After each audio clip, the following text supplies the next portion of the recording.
Venezuela sits on the northern edge of South America, facing the Caribbean Sea and the Atlantic Ocean.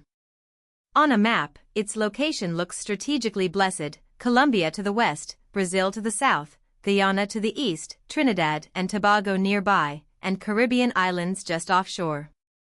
The country covers more than 912,000 square kilometers and has an estimated population of about 31.8 million people in 2025. Its capital, Caracas, is also its largest urban center and the political heart of the country. Venezuela is one of Latin America's most urbanized nations, with most people living in northern cities rather than deep in the interior.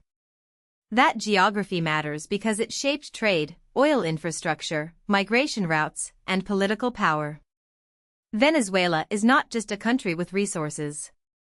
It is a country where location, cities, coastlines, and borders all became part of a much larger story. Before modern Venezuela existed, the territory was home to indigenous peoples who resisted European colonization.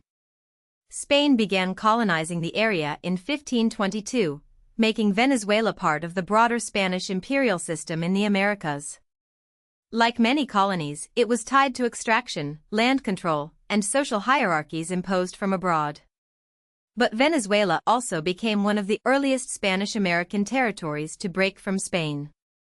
In 1811, it declared independence and later formed part of Gran Colombia, the large republic associated with the independence era of northern South America. That union did not last. Venezuela separated as a fully sovereign country in 1830.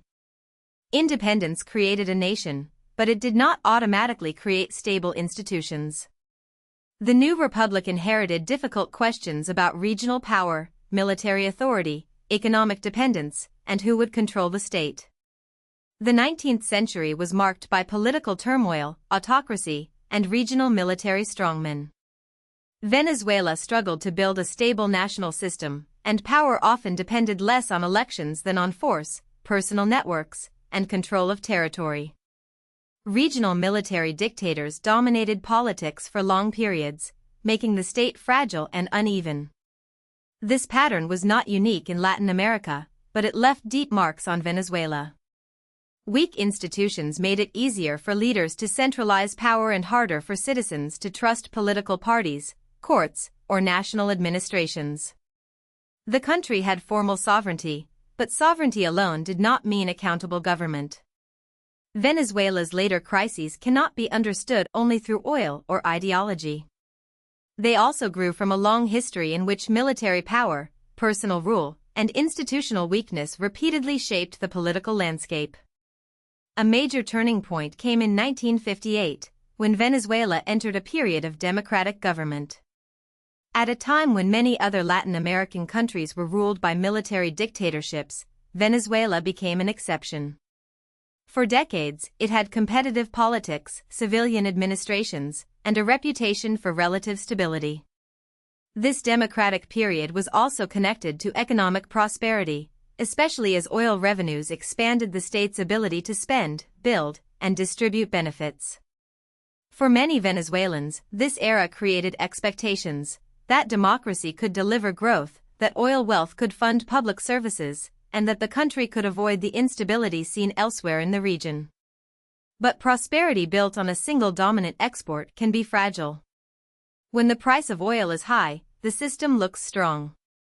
When shocks arrive, hidden weaknesses can become impossible to ignore. Oil transformed Venezuela more than any other resource. The country had once exported agricultural commodities such as coffee and cocoa, but oil quickly came to dominate exports, government revenue, and national identity. Venezuela would become known for having the world's largest known oil reserves and for being one of the world's leading oil exporters. That sounds like a guarantee of wealth, but oil can create a dangerous dependency. When a government relies heavily on oil income, public spending, imports, currency policy, and political promises can all become tied to volatile global prices. Oil can fund hospitals, schools, subsidies, and infrastructure. It can also weaken other industries, encourage corruption, and make the state the central prize in politics. In Venezuela, oil wealth created opportunity, but it also made the country vulnerable to price swings and political misuse. By the 1980s and 1990s, Venezuela's earlier model began to crack. Economic shocks exposed the danger of relying too heavily on oil revenues and state-managed prosperity. As conditions worsened, public frustration grew. The most dramatic eruption came in 1989 with the Caracazo, a wave of deadly riots and unrest triggered by economic hardship and anger at government policy. The violence damaged confidence in the political order.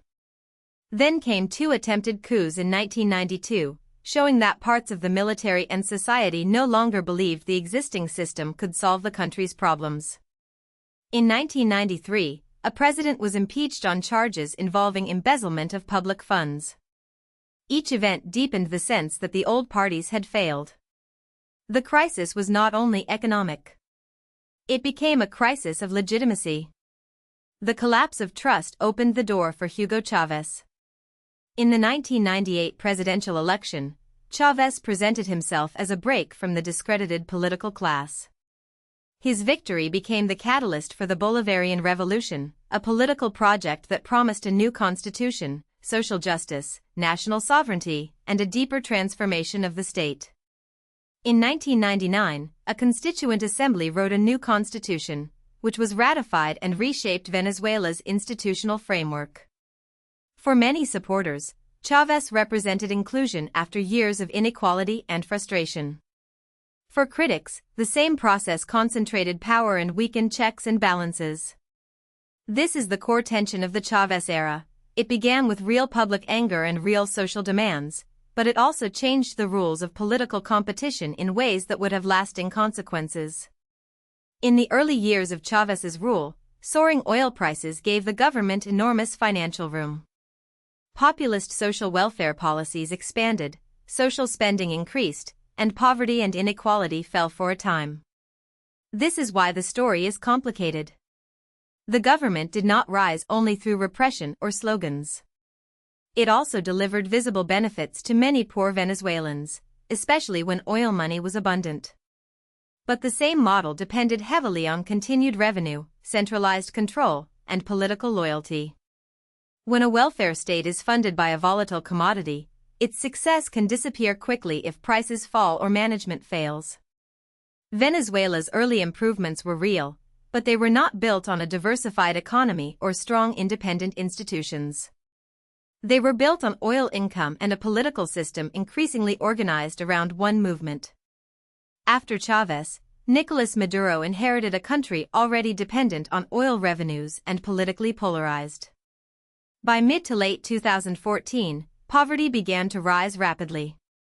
Venezuela's economic crisis deepened into hyperinflation, shortages of basic goods, unemployment, disease, malnutrition, high child mortality, and severe crime. Hyperinflation is especially destructive because it destroys the basic function of money. Salaries lose value before families can buy essentials. Savings vanish. Businesses cannot plan. Imports become harder to afford, and shortages become part of daily life.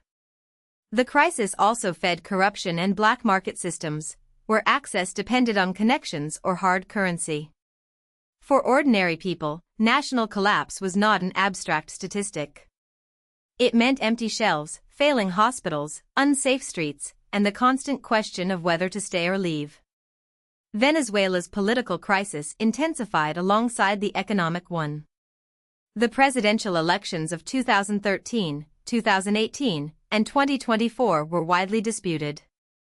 Opposition figures were arrested or forced into exile, protests spread, and international condemnation grew.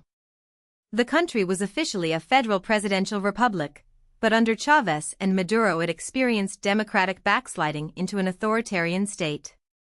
International measurements placed Venezuela poorly on press freedom, civil liberties, and corruption control. This matters because an economic crisis can sometimes be corrected through policy change, accountability, and elections. But when institutions are captured, the public has fewer peaceful ways to force correction. Courts, media, electoral bodies, and security forces become part of the power struggle. The result is a crisis where politics and economics reinforce each other, making recovery much harder. The human cost became one of the largest displacement crises in the world. More than 7.9 million people fled Venezuela, creating a refugee and migrant crisis across Latin America and beyond. People left for food, medicine, work, safety, and basic dignity. Neighboring countries absorbed millions, while families were divided across borders.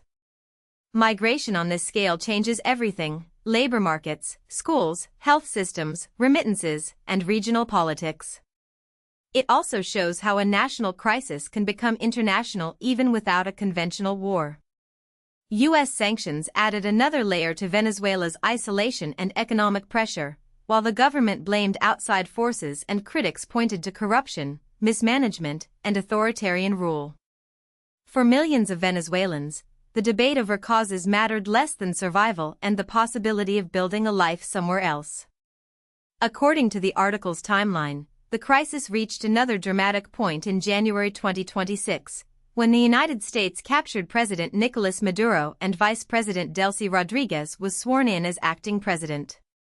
Whether viewed through politics, oil, sanctions, or institutional collapse, Venezuela's story is a warning about how resource wealth alone cannot protect a country. Oil can create revenue, but it cannot substitute for accountable institutions.